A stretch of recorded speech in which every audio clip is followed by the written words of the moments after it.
Well, how y'all are? It's your native Flor-xan, and today we're going to work on a request from the wife.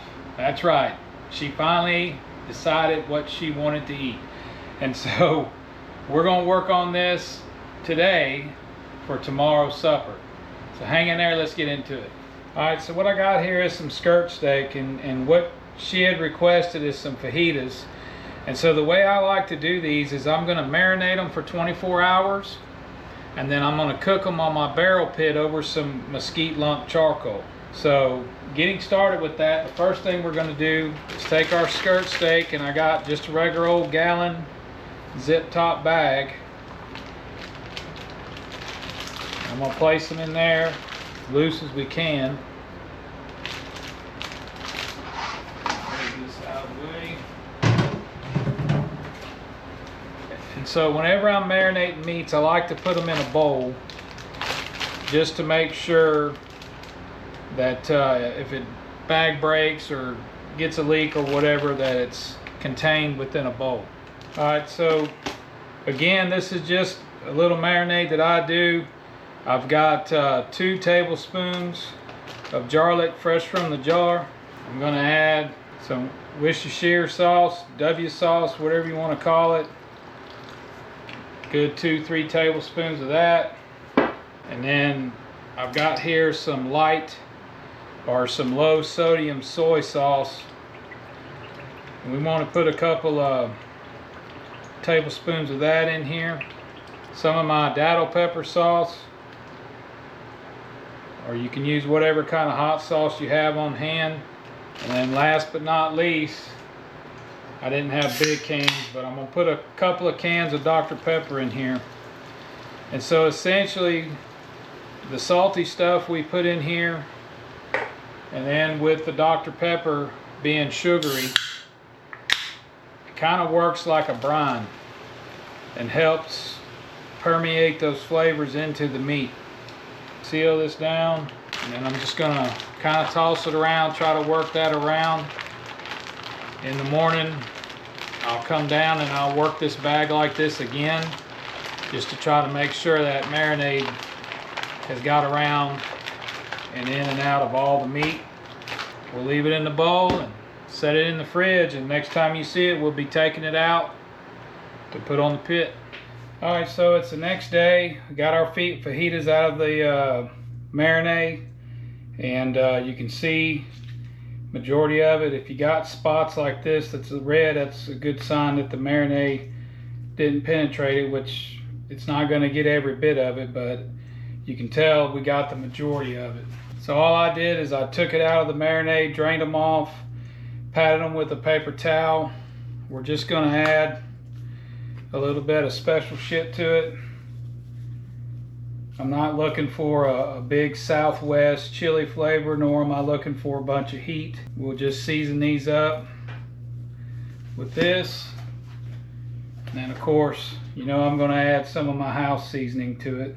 We'll let that soak in a bit, flip them over, season the other side, and then get them out there to the pit. Alright, so we got both sides seasoned up.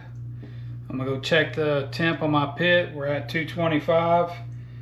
We're going to put them on that barrel pit. Now, I don't cook them on the regular grating rack. Well, when we get to the pit, I'll show you what I do. Alright, so our pit's at 250. And you can see I got the rods hanging in here. What I like to do with fajitas in the barrel pit is just place the meat over them rods, and you kind of got to balance it, get it centered so it supports itself on there. And then we'll let them run for about a half hour. Check them. If they're done, then we're going to get to eating. Alright, it's been about close to 30 minutes. Let's give them a temperature check. We're only looking about 160 is what we're looking for. So we're going to let them run another 15 minutes or so, and then they'll probably be ready to go. I got a couple of them there that was 145, which is just medium. Alright folks, it's been our 15 minutes. Let's give them a quick check. Oh yeah. Oh yeah, I'm gonna go ahead and pull them. And just like with any beef, We'll let them rest for a little bit, and then we'll cut them up. Alright, so we got our meat in off the pit. I've let it rest. I'm just going to cut it.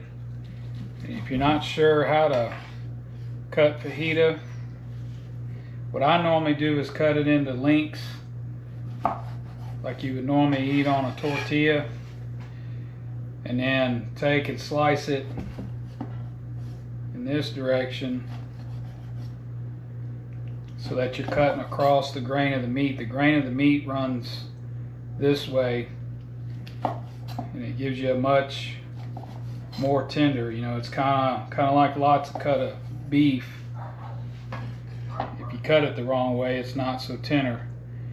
So you can see we're just a little over medium with this, which is where I wanted it,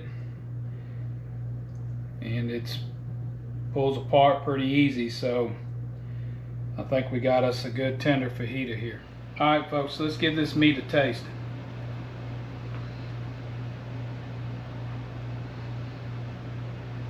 Got good flavor, the meat's tender. I think that's a winner.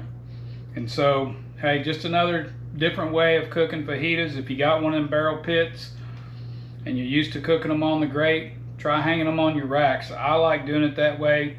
To me, it makes it a little easier and you get a good product out of it. So I'm gonna finish cutting these up because I think the wife's hangry and ready to eat.